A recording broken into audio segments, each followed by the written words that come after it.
باللہ من الشیطان الرجیم بسم اللہ الرحمن الرحیم۔ اب ہم نے آیت نمبر 80 تک کر لیا تھا۔ آگے اللہ تعالیٰ کیا فرما رہے ہیں؟ ارجعوا الی ابیکم فقولوا یا ابانا ان ابنک سرق وما شہدنا الا بما علمنا وما کننا للغیب حافظین۔ اب ہم وہی بات کر رہے ہیں کہ جب وہ بھائی الگ ہو گئے تھے اور وہ بات کر رہے تھے کہ کیا اب ہم نے واپس جا کر والد کو کہنا ہے، اور والد جو ہیں ہم سے ظاہر ہے بہت ناراض ہوں گے، تو ان کے جو بڑے بھائی تھے اس نے کیا کہا تھا کہ ایسا کرتا ہوں میں ادھر ہی رک جاتا ہوں کیونکہ میں تو اس طرح سے اپنے والد کو فیس نہیں کر پاؤں گا۔ اور ساتھ ہی ساتھ اس نے کیا کہا کہ تم اپنے باپ کے پاس واپس جاؤ، یعنی کہ باقی بھائیوں کو وہ کہہ رہے ہیں کہ تم اپنے باپ کے پاس لوٹ جاؤ، فقولو پس جا کر کہو یا ابانا اے ہمارے ابا جان، ان ابنا کا سرق بے شک آپ کے بیٹے نے چوری کی ہے۔ اور اس سے یہ بھی بات پتہ چل رہی ہے کہ کس طرح سے انہوں نے بنیامین کو اپنے باپ کے سامنے ایک طرح سے چور ثابت کرنے کی کوشش کی۔ یعنی دیکھیں کہ اگر وہ محبت ہوتی ان کو بنیامین سے کہ جو آپس میں ایک دوسرے سے تھی، یعنی ان کو بھی اپنا بھائی سمجھتے، تو وہ اس طرح سے تو ان کے بارے میں نہ سوچتے نا۔ لیکن انہوں نے یہ دیکھا کہ اچھا پروف بھی ہو گیا ہے بنیامین چور ہے، تو بجائے یہ کہ اس سے حسن ظن رکھنے کے یا یہ سوچنے کے کہ ہو سکتا ہے کوئی مس انڈرسٹینڈنگ ہو گئی ہو، انہوں نے کہا کہ جا کے اپنے والد کو بتاؤ ذرا کہ آپ کے بیٹے نے چوری کیا۔ وہ یہ بھی کہہ سکتے تھے کہ جا کے والد کو بتاؤ کہ ہمارے بھائی نے چوری کی ہے، نہیں، ان ابنا کا آپ کے بیٹے نے چوری کی ہے، یعنی کہ اپنے سے انہوں نے نسبت ہٹا دی کہ آپ کے بیٹے نے۔ اور ایک طرح سے یعقوب علیہ السلام کو ہی کہا جا رہا ہے کہ we are not the ones to blame, ہمیں نہ کچھ کہا جائے کہ ہم نے اس کی حفاظت نہیں کی۔ وما شہدنا الا بما علمنا، اور ہم نے وہی گواہی دی تھی جو ہمیں علم تھا۔ وما کننا للغیب حافظین، اور ہمیں غیب کی خبر نہیں تھی۔ اب یہاں پر وہ کس علم کی بات کر رہے ہیں کہ ہم نے وہی گواہی دی تھی کہ جس کا ہمیں علم تھا۔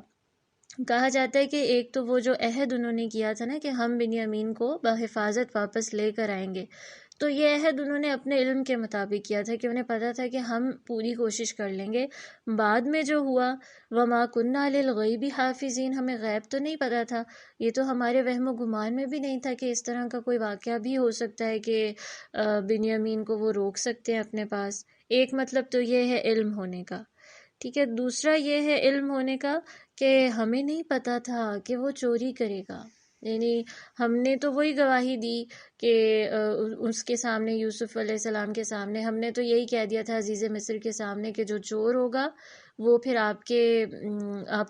کے سپرد اس کو کر دیں گے ہم، کیونکہ ہمارے رول میں یہی ہے، ہمیں اسی رول کا علم تھا، شریعت کا علم تھا کہ جو چور ہوتا ہے اس کو اس کے سپرد کر دیا جاتا ہے کہ جس کی وہ چوری کرتا ہے، تو ہم نے وہی گواہی دی۔ لیکن ہمیں کیا پتا تھا؟ وما کننا للغیب حافظین، ہمیں نہیں پتا تھا کہ اصل میں بنیامین ہی چور نکلے گا، ٹھیک ہے۔ تو یہ بھی ایک مطلب ہے، اور اس سے سارا یہ پتہ چل رہا ہے کہ انہیں ڈر بھی لگ رہا تھا، وہ شرمندہ بھی تھے کہ اپنے والد کے پاس واپس اب جا رہے ہیں، ان کو بتانا پڑ رہا ہے کہ اس طرح سے یہ واقعہ ہوا ہے۔ لیکن وہ ایک ہوتا ہے نا کہ اپنے آپ کو سیف سائڈ پہ رکھ کر وہ یہ کہہ رہے ہیں کہ وہ تو آپ کا بیٹا ہے، آپ جانیں اور وہ جانیں۔ اچھا، وَاسْأَلِ الْقَرْيَةَ الَّتِي كُنَّا فِيهَا وَالْعِيرَ الَّتِي أَقْبَلْنَا فِيهَا وَإِنَّا لَصَادِقُونَ، اور آپ اس بستی والوں سے پوچھ لیں۔ اب دیکھیں بار بار ان کو صفائی دینی پڑ رہی ہے،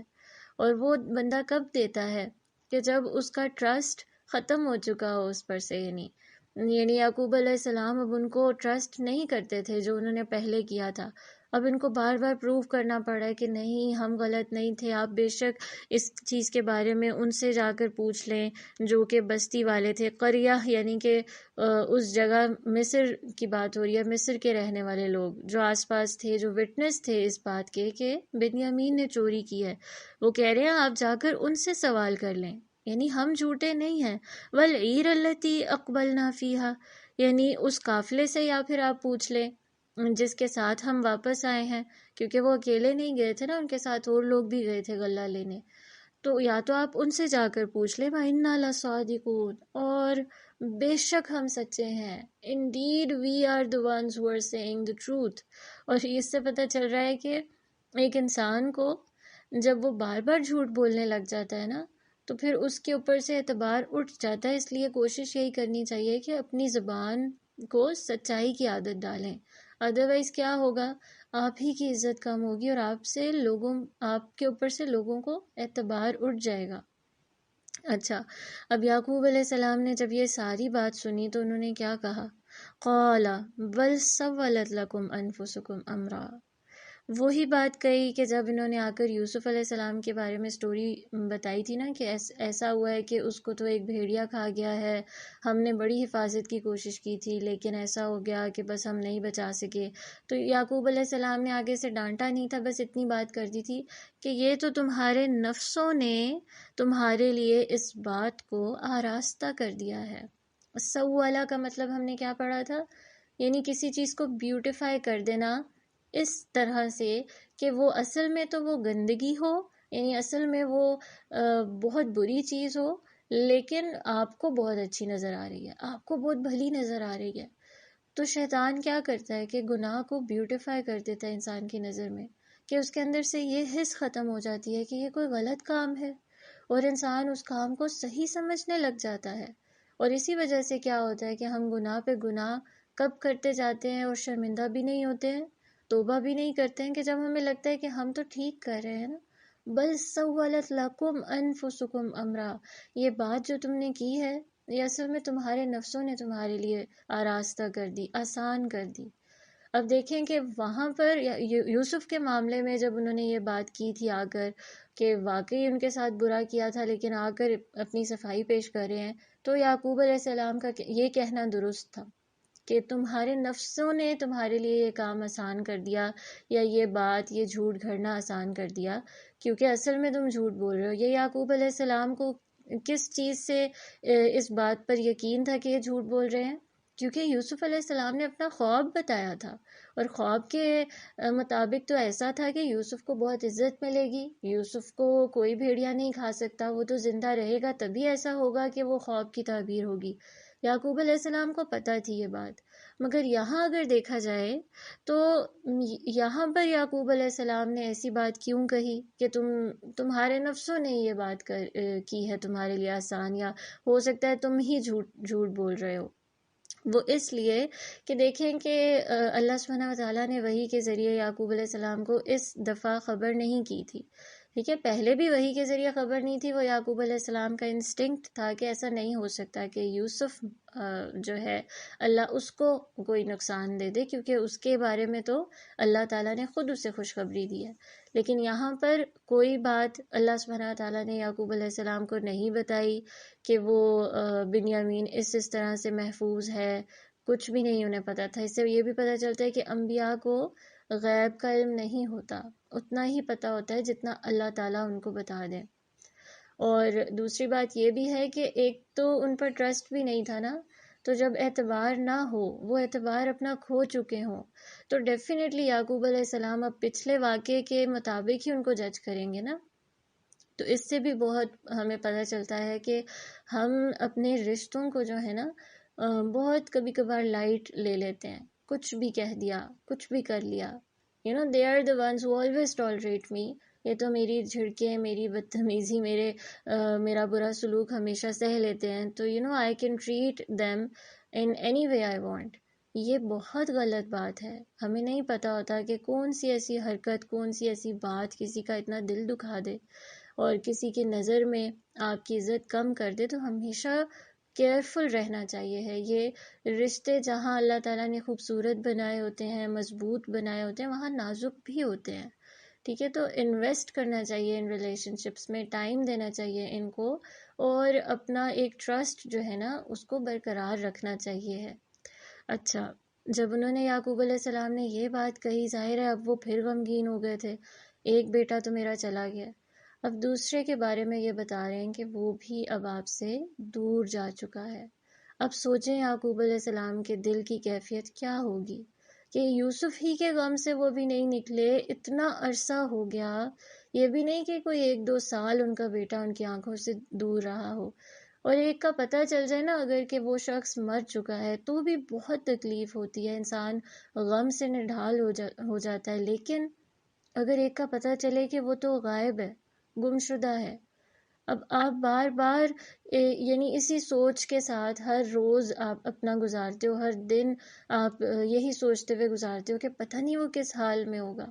پتہ نہیں اس کے ساتھ کیا سلوک ہو رہا ہوگا، پتہ نہیں وہ خوش ہوگا کہ اداس ہوگا. اور خاص کر اگر باپ اتنی محبت کرتا ہے اپنے بیٹے سے تو اب سوچیں کہ وہ کتنا غمگین ہوگا. اور اب دوسرے بیٹے کا بتایا جا رہا ہے کہ اس کو بھی ان لوگوں نے رکھ لیا ہے، ان کو تو تدبیر نہیں پتہ تھی نا ابھی، تو اس وجہ سے یہ بہت زیادہ غمگین ہو گئے. لیکن آگے سے کیا کہا؟ فَصَبْرٌ جمیل، وہی بات دہرائی جو یوسف کے بارے میں دہرائی تھی کہ پس صبر ہی بہترین ہے، صبر ہی خوبصورت ہے. اور جس کے بارے میں ہم پڑھ چکے ہیں کہ جب انسان کے پاس کچھ نہیں رہ جاتا، ان کی پیاری چیزیں ان سے لے لی جا رہی ہیں، اب ان کے پاس جو خوبصورتی رہ گئی ہے وہ ہے کہ صبر کریں. اور صبر کیا ہوتا ہے؟ یہ نہیں ہوتا کہ انسان روئے نہ، انسان اپنے غم کا اظہار نہ کرے، انسان جو ہے وہ تڑپے نہ. اب جیسے یوسف کی جدائی میں ان کی یاد میں وہ اتنا تڑپتے رہے تو اب تو دوسرا بیٹا بھی لے لیا گیا تھا نا. مگر یہ سارا کچھ بے شک ہو رہا ہو لیکن زبان سے کوئی غلط بات نہ نکلے. فصبر جمیل کا کیا مطلب ہے کہ مجھے پتہ ہے کہ یہ جو کچھ ہو رہا ہے غلط ہو رہا ہے اور تم ہو سکتا ہے جھوٹ بول رہے ہو، یہ ساری کوئی پلاننگ بھی ہو سکتی ہے. and I'm not happy with what is happening, I'm extremely sad, but فصبر جمیل، میں کوئی ایسی بات نہیں کروں گا جو اللہ کو ناراض کرے. صبر کا مطلب ہوتا ہے کہ ایک انسان اپنی زبان کو کنٹرول میں رکھے. جیسے رسول اللہ صلی اللہ علیہ وسلم جب ان کے بیٹے کی ڈیتھ ہوئی تھی ابراہیم کی، تو جب وہ رو رہے تھے اور ان سے پوچھا گیا کہ آپ بھی روتے ہیں،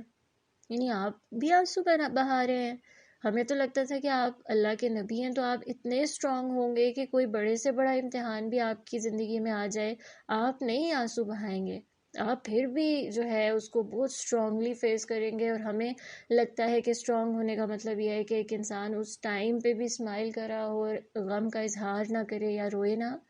لیکن جب انہوں نے یہ بات پوچھی رسول اللہ صلی اللہ علیہ وسلم نے فرمایا کہ ہاں، آنکھ آنسو بہاتی ہے، دل اس کی یاد سے غمگین ہے، مگر یہ زبان ایسا کچھ بھی نہیں کہے گی کہ جو اللہ کو ناراض کرے. اس کا مطلب کیا ہے؟ یعنی کہ اللہ تعالیٰ آنکھ کے آنسو بہانے پہ آپ کو نہیں پکڑے گا یا دل کے غمگین ہونے پہ بھی آپ کو نہیں پکڑے گا. لیکن اگر پکڑ ہو سکتی ہے تو وہ وہاں ہو سکتی ہے کہ اگر آپ کی زبان سے کوئی ایسا کلمہ نکل آئے کہ جو اللہ تعالیٰ کو ناپسند ہو، جو اس کی نافرمانی کا ہو، یا آپ کہہ دو میرے ساتھ ہی اللہ تعالیٰ نے یہ کیوں کیا، اللہ کو نظر نہیں آ رہا تھا کہ مجھے اس ٹائم پر اس چیز کی ضرورت تھی اور اس کو نہیں پتا تھا کہ میں کس فیز سے گزری ہوں، یا وہ میرے ساتھ ایسے کیسے کر سکتا ہے. یعنی اس طرح کی بات اگر آپ کی زبان پر آ چکی ہے، ایک ہوتا ہے اللہ سبحانہ و تعالیٰ سے پرائیویٹ میں آپ اس سے بات کرو، اس کے سامنے اپنی ساری حاجتیں اور ساری محرومیوں کو پیش کرو کہ آپ تو جانتے ہیں نا کہ مجھے اس چیز کی ضرورت تھی. یعنی کہ بات کرنے کا انداز اور کس سے کہی جا رہی ہے، ڈفرنس، یہ چیز جو ہے یہ انسان کے شکوے کو بھی صبر میں بدل سکتی ہے، یعنی اس کو بھی شکر میں بدل سکتی ہے. کہ ایک انسان اگر اللہ کے سامنے رو رہا ہے، اللہ کے سامنے حاجت اس طرح ظاہر کر رہا ہے کہ آپ کو پتہ ہے کہ یہ چیز میرے لیے بہت مشکل ہے، آپ آسان بنا دیں، تو وہ ان اے وے اللہ ہی پہ بھروسہ رکھ رہا ہے. وہ اس میں نہیں کاؤنٹ ہوگا کہ وہ مایوس ہو رہا ہے یا وہ شکوے کر رہا ہے یا وہ غلط بات کر رہا ہے. جس طرح رسول اللہ صلی اللہ علیہ وسلم نے فرمایا نا، زبان کچھ ایسا نہیں کہے گی جو اللہ کو ناراض کرے، تو وہ اس چیز سے منع کیا جاتا ہے. اب یعقوب علیہ السلام نے بھی آگے سے کیا کہا؟ بس صبر ہی خوبصورت ہے، اور عسى الله ان يأتيني بهم جميعا، اور صبر کی ایک طرح سے ہمیں ڈیفینیشن بتا دی کہ آگے کیا کہا، شاید یعنی ان قریب اللہ ان سب کو میرے پاس لے آئے گا جمیعا. اور جمیعا میں کون کون آ گیا؟ بنیامین کو بھی، یوسف کو بھی، اور ایون جو وہ بڑا بھائی جو رک گیا تھا وہ نہیں آیا تھا ساتھ، یعقوب علیہ السلام کو اس سے بھی محبت تھی. وہ یہ کہہ رہے ہیں کہ سارے کے سارے میرے بیٹے میرے پاس آ جائیں گے، میں ان سے ملاقات کروں گا، یہ اللہ سبحانہ و تعالیٰ پہ مجھے یقین ہے. عسى الله، ان قریب ایسا ہوگا. اور ایک طرح سے یہاں پر ان کی امید ہمیں نظر آ رہی ہے. تو صبر کا مطلب یہ نہیں ہوتا کہ ایک انسان یہ سوچنے لگ جائے کہ اگر اتنی بڑی آزمائش میرے اوپر آ گئی ہے، یا میں کسی امتحان سے گزر رہی ہوں، کسی مصیبت میں مبتلا ہو گئی ہوں، اللہ سبحانہ و تعالیٰ کے اذن سے میرے اوپر کوئی مشکل آ چکی ہے، تو اب میں یہ سوچنے لگ جاؤں کہ میرے ساتھ ہمیشہ ایسے ہی ہوگا، یا میں اس سب سے کبھی نکل نہیں سکتی، یا اب تو میرے لیے کوئی خیر ہی مقدر نہیں ہو سکتی، اور اللہ تعالیٰ سے بدگمان ہو جاؤں، یہ کوئی صبر نہیں ہوتا. ٹھیک ہے، صبر یہ ہوگا کہ آپ بے شک رو رہے ہیں، آپ بے شک پریشان ہیں، لیکن آپ کا دل امید سے بھرا ہوا ہے، آپ کو اللہ پہ پورا بھروسہ ہے کہ یہ کچھ جو بھی ہو رہا ہے نا، سب کچھ یہ بھی میرے ہی بھلے کے لیے ہو رہا ہے. مجھے اس کی حکمت نظر نہیں آ رہی، لیکن ان قریب ایسا ہوگا کہ اللہ تعالیٰ مجھے اس کی حکمت دکھائے گا بھی، اور میرے لیے خیر بھی مقدر کرے گا، اور مجھے خیر ملے گی، مجھے زندگی میں اچھی چیزیں اور خوشیاں اللہ سبحانہ و تعالیٰ ان سے مجھے ضرور نوازے گا. تو یہ دیکھیں یعقوب علیہ السلام کا ایک طرح سے وہ پیشنس کا وہ جو لیول تھا، وہ کس طرح اتنے غمگین تھے، اور اس طرح سے وہ صبر کر رہے تھے کہ اندر دل جو ہے وہ غم سے نڈھال ہے، لیکن امید بھی پیک پر ہے، امید بھی نہیں چھوڑی. اور کیسی امید کہ صرف بنیامین نہیں آئے گا میرے پاس، ابھی تو بنیامین کا آ کر انہوں نے بتایا نا، نہیں، وہ کہہ رہے ہیں سارے کے سارے میرے پاس آ جائیں گے جميعا. سبحان اللہ. تو اس سے پتہ چلتا ہے کہ انسان کو اللہ سبحانہ وتعالیٰ سے حسن ظن رکھنا چاہیے اور توکل ہونا چاہیے اللہ پہ. ہمیں نہیں پتہ ہوتا کہ ہمارا وہ توکل ہمیں کتنا اللہ کی نظر میں بلند کر دے، اور توکل ہی انسان کو جو ہے نا اس کی جو زندگی کی ساری مشکلات ہوتی ہیں اس میں سرخرو کر دیتا ہے، اس سے آسانی سے گزار دیتا ہے. اور یہ کب ہوتا ہے؟ یعقوب علیہ السلام نے آگے کہا انہو هو العلیم الحکیم، بے شک وہی علیم ہے اور حکیم ہے. یہ سب تب ہوتا ہے جب ایک انسان کو پتہ ہو اللہ سبحانہ و تعالیٰ ہی ہے در حقیقت جس کو ہر بات کا علم ہے، جس کو پتہ ہے کہ میرے لیے بہترین کیا تھا. میرا علم ناقص ہے، مجھے نہیں پتا کہ فیوچر میں میرے لیے اس چیز کی اہمیت تھی یا پھر یہ چیز میرے لیے نقصان دہ تھی، مگر اللہ سبحانہ و تعالیٰ کو پتہ تھا. اگر اس نے مجھے اس چیز سے دور کر لیا تو پھر ہو سکتا ہے کہ یہی میرے لیے بہتر ہو، ڈیفینیٹلی یہی میرے لیے میرے حق میں بہترین ہوگی. ایک انسان کا جب اللہ تعالیٰ کی صفات پر اس کو یقین ہے، اللہ کی معرفت اس کو ہے، اللہ سے محبت ہے، کیونکہ معرفت میں ایک تو اللہ سبحانہ و تعالیٰ کی پہچان ہوتی ہے، مگر اگر اس کے ساتھ یقین اور محبت نہ ہو تو ایمان مکمل نہیں ہوتا. ایمان کے بھی سٹیجز ہیں نا، ایک ہوتا ہے کہ تصدیق بالقلب، دل سے تصدیق کرنا کہ ہاں میں اللہ تعالیٰ پر ایمان لاتی ہوں. ایک ہوتا ہے کہ اقرار باللسان، پھر زبان اس کا اقرار کرتی ہے. پھر ہوتا ہے عمل بالجوارح، یعنی کہ پھر جو اعضاء ہیں وہ اس کو فالو کرتے ہیں، کہ وہ پھر ویسا ہی عمل کرتے ہیں کہ جو آپ کا دل اور آپ کی زبان کہہ رہی ہے، یعنی اللہ کے حکم کے مطابق. جب یہ تینوں چیزیں ہوتی ہیں تو پھر کہا جاتا ہے کہ ایمان مکمل ہے. ٹھیک ہے، اور اس ایمان میں جو تصدیق بالقلب ہے، جو ابھی پہلی ہی سٹیج ہے نا، کہ دل سے تصدیق کرنا، یعنی کہ اللہ سبحانہ و تعالیٰ کو واقعی ایک ماننا، اس کو رب ماننا، اس کو خالق ماننا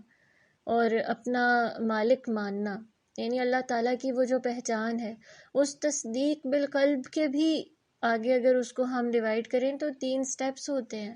اور اس میں سب سے پہلا ہوتا ہے معرفت، یعنی اللہ سبحانہ تعالیٰ کو پہچاننا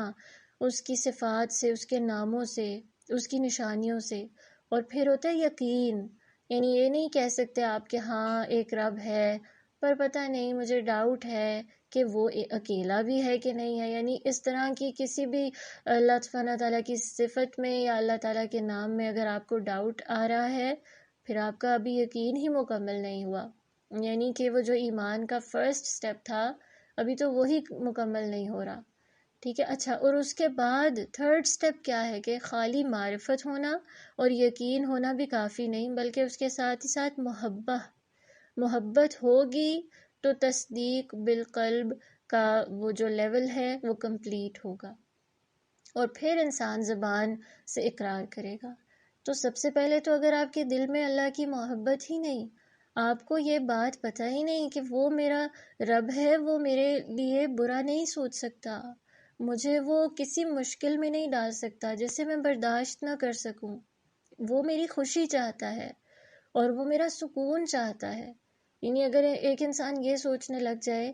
کہ میں خوش اس لیے نہیں ہوں کیونکہ اللہ تعالیٰ نے مجھے کوئی خوشی نہیں دی، تو سوچے نا کہ کیا وہ واقعی میں ایمان کا صرف پہلا درجہ بھی کمپلیٹ کر رہا ہے؟ یعنی کہ وہ تو پھر دائرہ ایمان سے ہی خارج ہو رہا ہے نا، کیونکہ وہ مایوسی کی طرف جا رہا ہے۔ اور آگے کی آیات میں ہم پڑھیں گے کہ مایوسی کو اللہ تعالیٰ نے کیا کنسیڈر کیا۔ تو اس وجہ سے یہ ساری باتیں کہ جو یعقوب علیہ السلام صبر کر رہے ہیں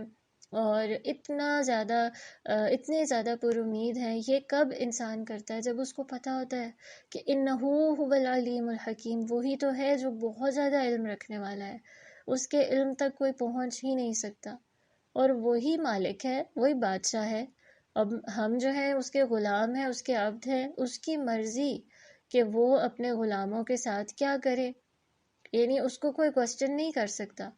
ٹھیک ہے۔ اور وہ الحکیم ہے۔ اب یہ بھی نہیں ہے کہ صرف اور صرف وہ اپنے علم کی بیسس پہ وہ سارا کچھ کر رہا ہے، بلکہ اس علم کے پیچھے بھی کوئی حکمت ہوتی ہے، وہ جو پلاننگ کی ہوتی ہے اس نے آپ کے لیے، اس کے پیچھے کوئی بہت بڑی مصلحت ہوتی ہے، وہ حکمت کے تحت یہ سارا کچھ کر رہا ہوتا ہے، اور یہ سارا کچھ آپ کی تقدیر میں بہت عرصے پہلے ہی لکھا جا چکا تھا، جب ابھی یہ دنیا بھی کریٹ نہیں ہوئی تھی۔ وہ جو اللہ سبحانہ وتعالیٰ نے جب قلم کو آرڈر کیا تھا اور اس نے ہر انسان کی شروع سے لے کے آخر تک کی ساری سٹوری لکھ ڈالی تھی۔ ہاں، لیکن بہت سی باتیں تقدیر میں یہ بھی ہوتی ہیں کہ اللہ تعالیٰ نے انسان کے اوپر چھوڑا ہوتا ہے، انسان کی ول پاور پہ چھوڑا ہوتا ہے کہ ہو سکتا ہے تقدیر میں یہ لکھا ہو کہ اگر اس ٹائم پر یہ ہمت سے کام لے گا، یہ اپنی کوشش کو نہیں چھوڑے گا، یہ اپنے اللہ سبحانہ تعالیٰ سے تعلق کو مضبوط کرنے کی کوشش کرے گا، تو اس کو یہ خیر مل سکتی ہے۔ اب یہ جو ہے یہ ایک سیپریٹ ڈسکشن ہوگی تقدیر کی نا، لیکن ہمیں اس سے کیا سبق مل رہا ہے کہ ہمیں اللہ سبحانہ تعالیٰ کے فیصلوں کو ٹرسٹ کرنا ہے اور اللہ پہ بھروسہ رکھنا ہے، اس سے زیادہ پیار ہم سے کوئی نہیں کر سکتا۔ تو یعقوب علیہ السلام تو اللہ کے نبی تھے اور ان کو یہ بات پتہ تھی کہ میں بہت غمگین ہوں، مگر یہ بات مجھے پتہ ہے کہ میرا رب مجھ سے بہت پیار کرتا ہے۔ وَتَوَلَّى عَنْهُمْ، اور وہ ان سے پھرا، یعنی ان سے منہ پھیر لیا۔ وَقَالَ يَا أَسَفَا عَلَى يُوسُفَ، اور بولا ہائے افسوس یوسف پر، یعنی سوچیں کہ وہ بنیامین کی خبر لے کر آئے ہیں مگر یعقوب علیہ السلام یوسف کو یاد کرنے لگ گئے ہیں۔ اس سے یہ بھی بات پتہ چلتی ہے کہ ایک جو ٹریجڈی ہوتی ہے نا، وہ دوسری ٹریجڈی کا غم تازہ کر دیتی ہے۔ وہی غم تھا ظاہر ہے بیٹے کے کھونے کا، اب ان کو یوسف کی یاد اور ستانے لگی، اور اسفا کا مطلب ہوتا ہے ایکسٹریم سیڈنس پلس اینگر، یعنی کہ صرف غم ہے بلکہ غصہ بھی شدید ہے، یعنی وہ اپنے اندر ہی اندر خود کو اتنا زیادہ کھا چکے ہیں اور اتنا زیادہ اس غم سے نڈھال ہو چکے ہیں کہ اب فائنلی ان کے منہ سے نکل آیا ہے کہ اسفا یا اسفا، ہائے یوسف، یعنی یوسف کو یاد کر رہے ہیں اور اب ان سے برداشت نہیں ہو رہا کہ اور مزید وہ ان سے جدا رہے۔ اور اس سے یہ بھی بات پتہ چلتی ہے کہ انہوں نے ایکسپریس کیا، وہ بے شک نبی تھے، صبر جمیل کر رہے تھے، بہت زیادہ پیشنٹلی اپنے آپ کو سنبھالے ہوئے تھے، پر امید بھی تھے، اصل اللہ، مجھے یقین ہے کہ انقریب اللہ تعالیٰ لے آئے گا ان کو میرے پاس، لیکن ساتھ ہی ساتھ وہ ایکسپریس بھی کریں گے کیونکہ وہ ایک انسان تھے۔ تو ایک انسان کے اندر اللہ سبحانہ وتعالیٰ نے ایک نیچرل ایک ٹینڈنسی ہوتی ہے کہ he needs to express his emotions, چاہے وہ کوئی غصہ ہو، چاہے وہ کوئی خوشی ہو، چاہے وہ غم ہو، کوئی بھی ایموشن ہو، ہاں اس کو یہ بات پتہ ہونی چاہیے کہ کس ایموشن کو کیسے ایکسپریس کرنا ہے۔ مگر دیکھیں غم کی کیا کیفیت تھی کہ بہت زیادہ غصہ اور بہت زیادہ غم، اسفا، اور اس ٹائم پر پھر ایک انسان ضرور بول پڑتا ہے۔ تو انہوں نے جب بولا کہ اسفا علی یوسف، اور اللہ فرماتا ہے وَبْيَضَّتْ عَيْنَاهُ مِنَ الْحُزْنِ فَهُوَ كَظِيمٌ، اب یہ بات آپ کو اللہ بتا رہے ہیں کہ پتہ ہے کیا ہوا تھا اور اس کے ساتھ اس نے یہ کہا جب کہ ہائے یوسف، اصل میں کیا ہو چکا ہوا تھا کہ اور اس کی آنکھیں غم سے سفید ہو چکی ہوئی تھیں، یعنی کہ ان کو نظر آنا بند ہو چکا تھا. اتنا پیار کرتے تھے وہ یوسف علیہ السلام سے، اتنی محبت تھی یوسف کی ان کے دل میں کہ اس کی جدائی وہ برداشت نہیں کر سکے. حالانکہ انہیں پتا تھا کہ ایک دن ضرور آئے گا کہ میں دیکھوں گا، یعنی اس کو وہ جو عزت ملے گی، مقام ملے گا جس کا اس کو خواب میں جس کی خوشخبری دی گئی تھی، تو definitely he is going to be in a very special position. مگر یہ چیز برداشت نہیں ہو رہی تھی، اور کیونکہ اپیرنٹلی سب کچھ غلط تھا، ان کے سامنے نہیں تھے یوسف علیہ السلام، اور ان کو وہ جو یاد آتے تھے اور جو جتنی شدت کی محبت تھی اس کی وجہ سے جتنا وہ روئے اور انہوں نے اپنی آنکھوں کو سفید کر لیا. تو اللہ فرما رہا ہے فَهُوَ قَزِيمٌ. قزم کا کیا مطلب ہوتا ہے کہ کسی چیز کو سولو کرنا، یعنی کہ انہوں نے اپنے غم کو اپنے اندر اتنا زیادہ پی لیا ہوا تھا کہ اب وہ غم ان کو اندر ہی اندر کھا رہا تھا، گھلا رہا تھا. اور سوچے نا کہ یہ جو بھائی ہیں یہ کس طرح کے ہیں، یہ جو یعقوب علیہ السلام کے بیٹے ہیں، انہوں نے جب یعقوب علیہ السلام نے ایکسپریس کیا کہ یا اسف علی یوسف، اور اللہ فرما رہا ہے کہ وہ اتنے غم زدہ تھے، کیونکہ بے شک بہت عرصہ گزر جائے بیٹے کی محبت تو کم نہیں ہو سکتی نا، تو وہ اس غم سے کیسے نکل سکتے تھے. اوپر سے کوئی بالکل ہی انسپورٹیو فیملی اگر مل جائے کہ وہ لوگ بھی کوئی ان کو تسلی نہ دیں، ان کا غم نہ سنیں، ان کے پاس نہ بیٹھیں، اور نہ ہی یوسف کی کمی پوری کرنے کی کوشش کریں، تو ڈیفینیٹلی یعقوب علیہ السلام اپنے اس ہرٹ کو، اپنے اس پین کو، گریف کو سب کے سامنے لائیں گے، ایکسپریس کریں گے بینگ ہیومن. لیکن انہوں نے آگے سے کیا کہا، بھائیوں نے کیا جواب دیا، قالوا تاللہ تفتأ تذکر یوسف. وہ بولے اللہ کی قسم، تاللہ ضروری نہیں ہے کہ وہ اللہ کی قسم کھا رہے ہیں. تا جو ہوتا ہے نا عربی میں اکثر یوز ہوتا ہے تعجب کے لیے، کیونکہ عرب جو ہیں قسم کے لیے زیادہ واللہ یوز کرتے ہیں، لیکن تا جو یوز کیا اس کا مطلب ہے کہ ہم حیران ہیں کہ ابھی تک آپ یوسف کا تذکرہ کر رہے ہیں، like seriously still you are missing ہم. تفتأ تذکر یوسف، تفتأ یعنی کہ آپ ابھی تک اس کو یاد کر رہے ہیں. تفتأ آتا ہے جب ایک انسان جو ہے نا وہ لڑائی کر رہا ہو، یعنی اس کی آواز بھی اونچی ہو اور وہ اگلے کے ساتھ صرف اور صرف مکالمہ نہیں کر رہا بلکہ باقاعدہ فائٹ کر رہا ہے. اس سے پتہ چل رہا ہے کہ ایک تو انہوں نے جیسے تاللہ تفتأ تذکر، یہ جو انہوں نے بات کی ہے، جس ٹون میں بات کی ہوگی وہ بھی بہت لاؤڈ تھی اور ہارش تھی، اور جو بات کر رہے ہیں وہ بھی انسینسٹیو ہے نا، کہ آپ دیکھو کہ وہ رو رہے ہیں اور ان کو ایک اور صدمہ پہنچ گیا ہوا ہے، اور وہ ہماری ہی طرف سے پہنچا ہے، اور وہ جو ان کا غم ہے وہ ویلڈ ہے، کیونکہ واقعی میں ان کے بیٹے سے وہ اتنے عرصے دور ہیں جس کی ان کو کوئی خبر بھی نہیں ہے. تو وہ ایٹ لیسٹ آپ کو چھوڑ نہیں کر سکتے ہو، ان کا غم دور نہیں کر سکتے ہو، تو جسٹ لسن ٹو ہم what he is saying to you, how he is expressing his anger or his emotion or his sadness. لیکن نہیں، ایسے بات کریں کہ تفتأ تذکر یوسف، آپ تو یوسف ہی کا تذکرہ کرتے رہتے ہیں اور اسی کو یاد کرتے رہتے ہیں، جیسے کہ یعقوب علیہ السلام بیٹھ کے ہر وقت ان سے اپنا یہ جو غم ہے یہی شیئر کرتے رہے ہوں. حالانکہ ایسا نہیں تھا. ہم پہلے بھی پڑھ چکے ہیں کہ یعقوب علیہ السلام نے پہلے بھی ان سے یہی کہا تھا کہ فصبر جمیل، یعنی کہ میں صبر ہی کروں گا. اور یعقوب علیہ السلام نے ان کے ساتھ، کہیں اللہ سبحانہ تعالیٰ نے ہمیں نہیں بتایا کہ یعقوب علیہ السلام ان کے ساتھ بیٹھ کے سارا اپنا غم شیئر کرتے ہوں، اور اگر کرتے بھی ہوں گے تو ہمیں اللہ سبحانہ تعالیٰ نے یہاں بتا دیا کہ یہاں جب کیا تو ان کا کیا ریاکشن آیا، کہ کیا آپ ہر وقت اسی کو یاد کرتے رہتے ہیں. حتیٰ تکون حرزن، حتیٰ کہ آپ غم سے گھل کر مرنے کے قریب ہو جائے. حرز کہتے ہیں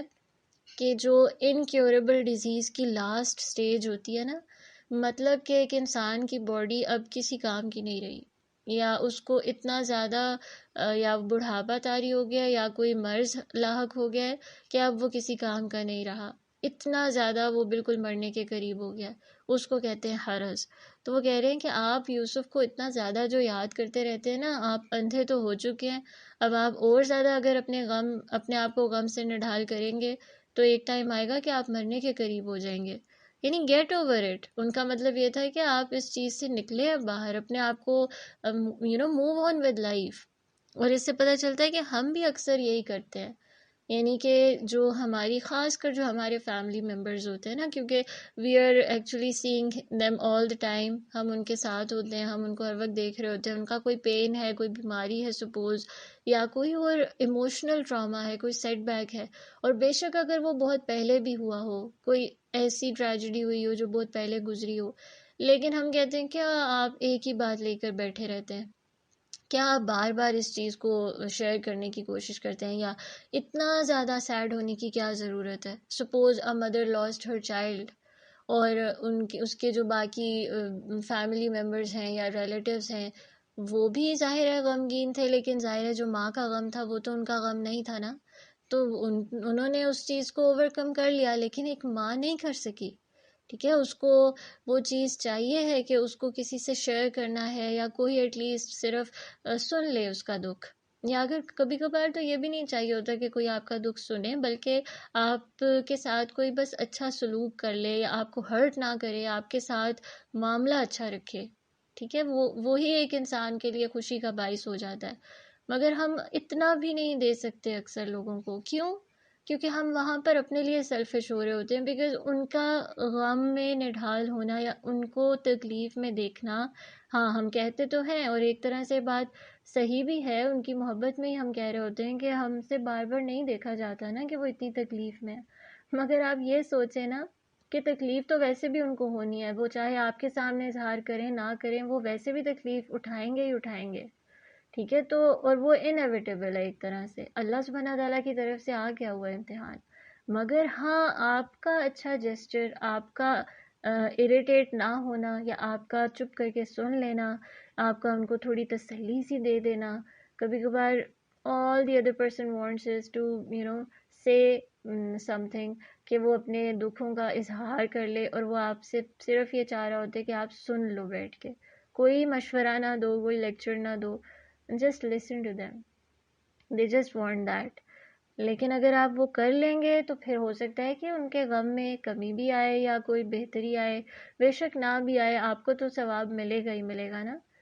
لیکن اگر آپ ایسے چھوڑ دیں گے اور ان کو بالکل تنہا چھوڑ دیں گے اور بالکل انسینسٹیو ہو جائیں گے، تو اس سے بھی کوئی خیر تو نکل نہیں رہی. انفیکٹ یہ اخلاق کا بہت ہی برا درجہ ہے کہ آپ اپنے لیے، because you don't like someone crying all the time, and you don't want anyone you don't want to see anyone in pain. کہ اکثر کبھی کسی کوئی بہت غم میں ہوتا ہے تو ہم یہ بھی کہتے ہیں کہ اللہ سبحانہ تعالیٰ سے شیئر کرو، اللہ سے باتیں کرو، چھوڑو کسی اور کو نہ بتاؤ. ایک طرح سے یہ بات اچھی ہے، لیکن یہاں دیکھیں کہ اللہ سے شیئر کرنے سے پہلے یعقوب علیہ السلام ساتھ کیا کر رہے ہیں؟ یا اسفا علی یوسف، ان کو بھی ایکسپریس کر رہے ہیں، ان کو بھی بتا رہے ہیں. تو اگر ایک بندے کی اتنی بس ہو چکی ہے کہ وہ آپ سے شیئر کر ہی بیٹھا ہے کچھ، کیونکہ شیئر کرنا بھی آسان نہیں ہوتا، اپنے غم کو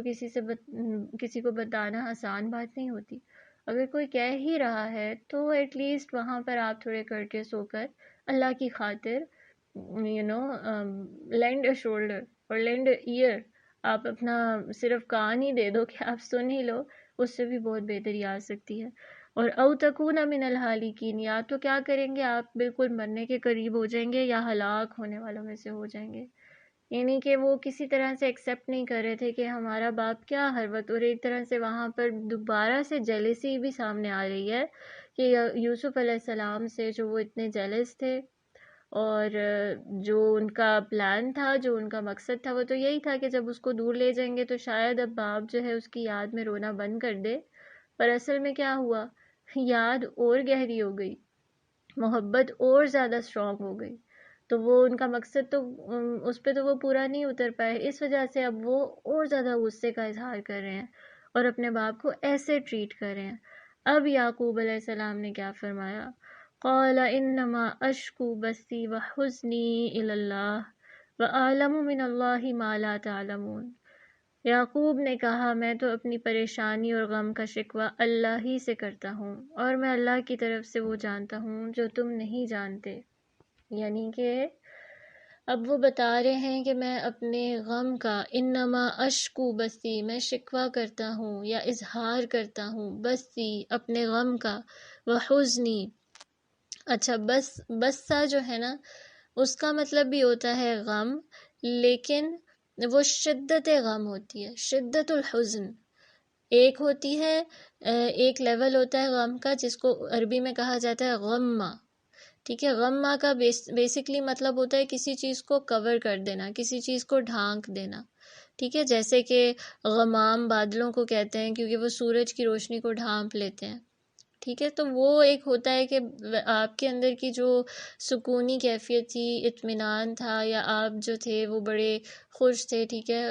اس کو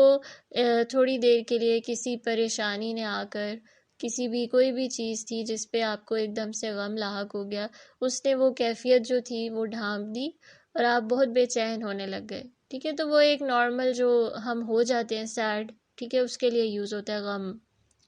اچھا، ایک ہوتا ہے حزن، اس سے تھوڑی سی آگے کی کیٹیگری ہے کہ اگر ایک انسان کسی بڑی مصیبت کی وجہ سے، جو کہ جس کا جو علاج ہے یا جس کا جو حل ہے اس کے پاس نہ ہو، تو پھر اس کو جو غم ہوتا ہے اس کو کہتے ہیں حزن،